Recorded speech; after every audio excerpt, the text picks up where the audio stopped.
10% ముస్లిం బీసీలు కట్టారు. అయ్యే జాగిరా మీ తాత జాగిరా? ఎట్లా కప్తారు బీసీల ముస్లింలను? ఏ బీసీ సంఘం ఒప్పుకున్నది? అలా ఏమైనా బీసీ సంఘాలు ఏ ప్రభుత్వానికి అడుగులు మొక్కుతారు బీసీ సంఘాలు.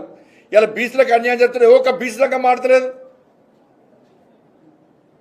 అరే రాజశేఖర రెడ్డి ప్రభుత్వము 4% రిజర్వేషన్లు ఇచ్చి ముస్లింలను బీసీలకు గుర్తిస్తే హైదరాబాద్లో ఘోరమైన అన్యాయం జరిగింది హిందువులకి. అలా 30 మంది జిహెచ్ఎంసీ ఎన్నికల్లో 30 మంది హిందువులైన బీసీలు గెలవాల్సిన స్థానాల్లో ఇలా ముస్లిమ్స్ గెలిచిరు. వాళ్ళ మీరు 10% రిజర్వేషన్లు ఇచ్చి 10% ముస్లిం బీసీలు కలిపితే ఏ గ్రామంలో ఏ వాళ్ళ సర్పంచ్ ఎవరు గెలవడు? ఇలా బీసీలు హిందువులు ఏ సర్పంచ్ గెలవాడు? బీసీలు ఒక్క కౌన్సిలర్ గెలవాడు, ఒక్క కార్పొరేటర్ గెలవాడు, ఒక్క జెడ్పీటీసీ గెలవాడు. రాసి పెట్టుకోండి.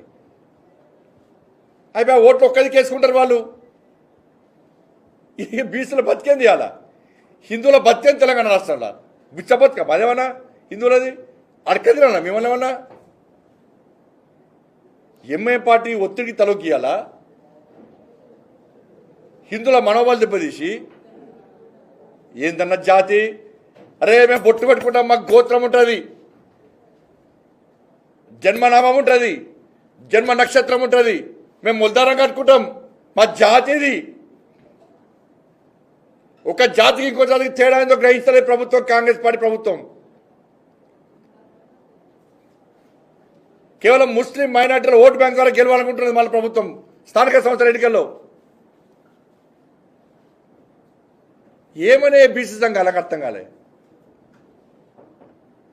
మేము బీసీలు ఉత్తరిస్తాం, మాదే బీసీ సంఘం, మేము చెప్తాను బీసీలు ఓటేయాలనే సంఘాలు ఏడమైనాయి.